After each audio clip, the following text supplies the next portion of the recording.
السلام علیکم ویورز، کیسے ہیں آپ سب؟ امید کرتی ہوں ٹھیک ہوں گے۔ تو میں آپ کی ہوسٹ اسیر ناز ایک نیو ویڈیو کے ساتھ حاضر ہوں۔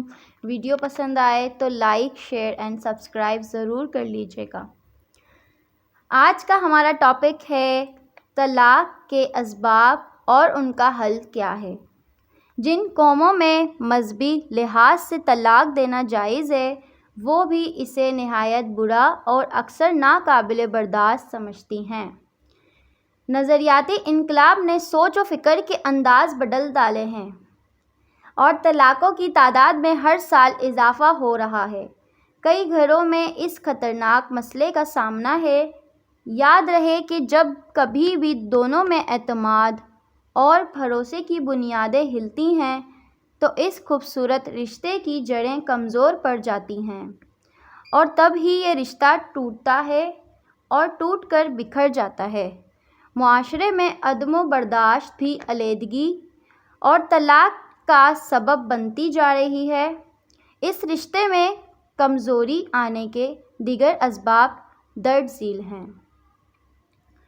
گھریلو ناچاکی، قربانی کے عزم میں کمی، زبردستی کی شادیاں، سماجی مرتبہ سوشل اسٹیٹس، حرص ہوس، بیوی یا شوہر کا شکی مزاج ہونا، محبت کی شادی، ٹی وی ڈراموں اور فلموں کی منفی اثرات، معاشی مسائل، نشے کا بیجا استعمال بطور خاص شوہر۔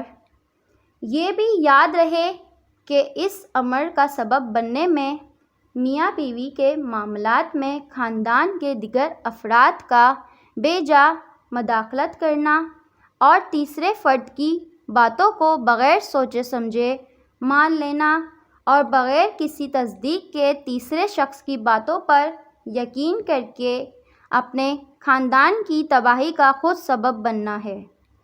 اس طرح طلاق کی لپیٹ میں دونوں خاندانوں کے افراد جلتے اور جھلستے رہتے ہیں۔ ہمیں اشرف المخلوقات ہوتے ہوئے اس بات سے آشنا ہونا چاہیے کہ کوئی بھی شخص مکمل یا کامل نہیں ہے۔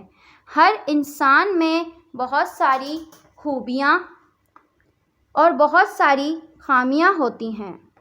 ہمیں ایک دوسرے کی خوبیوں اور خامیوں کے ساتھ قبول کرنا چاہیے۔ اچھی خاندانی شادی شدہ زندگی کے لیے ٹھنڈے دل و دماغ سے ایک دوسرے کی خامیوں کو نظر انداز کر کے اور خوبیوں کو اپنا کر ایک باوقار ازدواجی زندگی بسر کرنا ہوگی۔ ایک پرسکون زندگی کے لیے عورت کے ساتھ ساتھ مرد کو بھی صبر و تحمل سے کام لینا چاہیے اور دونوں کو مل کر اپنے خاندان اور گھر کو بنانا اور بچانا چاہیے۔ امید کرتی ہوں یہ ٹاپک آپ کو پسند آیا ہوگا۔ دعاؤں میں یاد رکھیے گا۔ انشاءاللہ پھر ملاقات ہوگی ایک نیو ویڈیو کے ساتھ۔ اپنا خیال رکھیے گا۔ اللہ حافظ۔